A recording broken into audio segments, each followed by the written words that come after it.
നമസ്കാരം, ഫുക്രിയിലേക്ക് സ്വാഗതം.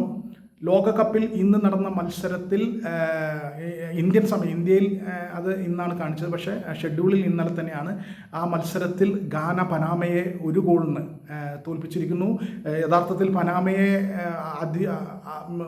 ഇതിലും കൂടുതൽ ഗോളുകൾ അടിച്ച് ഗാന തോൽപ്പിക്കേണ്ടതാണ്, അങ്ങനെയാണ് എല്ലാവരും പ്രതീക്ഷിച്ചിരുന്നത്. പക്ഷേ പനാമ ശരിക്കും പൂട്ടിക്കളഞ്ഞു ഗാനയെ. ഗാന ആ ഒരു ഗോൾ അടിച്ചത് തന്നെ കഷ്ടപ്പെട്ടാണ്. 95-ാമത്തെ മിനിറ്റിലാണ്. അതായത് സാധാരണ സമയം 90 മിനിറ്റാണ്, പിന്നെ ഇഞ്ചുറി ടൈം കിട്ടുന്ന സമയമാണ് ഈ 90 മിനിറ്റിന് ശേഷമുള്ളത്. അതിലെ 5-ാമത്തെ മിനിറ്റിലാണ് ഗാന ഗോളടിച്ചത് എന്നുകൂടി കാണുമ്പോൾ പനാമ എത്രത്തോളം ഗംഭീരമായിട്ടാണ് ഗാനയെ പ്രതിരോധിച്ച് നിർത്തിയത്. ആഫ്രിക്കയിലെ സിംഹങ്ങളായ ഗാനയെ പ്രതിരോധിച്ച് നിർത്തിയത്.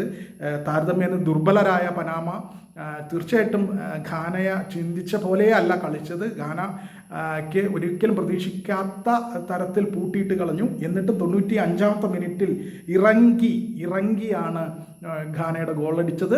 ഗാനയ്ക്ക് വേണ്ടി ഇറങ്ങി ഒരു ഗോളടിച്ച് മാനം കാത്തു. 3 പോയിന്റ് കിട്ടി ഗാനയ്ക്ക് എന്ന് നമുക്ക് പറയാം. പക്ഷേ കളിയിൽ വിരോചിതമായി കളിച്ചു പനാമ. അവരെ കെട്ടിക്കളഞ്ഞു. എന്തായാലും ആ പൂട്ടിൽ നിന്ന് രക്ഷപ്പെടാൻ ഗാനയ്ക്ക് കഴിഞ്ഞില്ല. ഒരൊറ്റ അവസരത്തിൽ അവരത് ചെയ്തു. അതുകൊണ്ടൊരു 3 പോയിന്റ് കിട്ടിയിട്ടുണ്ട്. എന്തായാലും ഗാന തടി തപ്പി രക്ഷപ്പെട്ടു എന്ന് തന്നെ മാത്രമേ പറയാൻ കഴിയുള്ളൂ.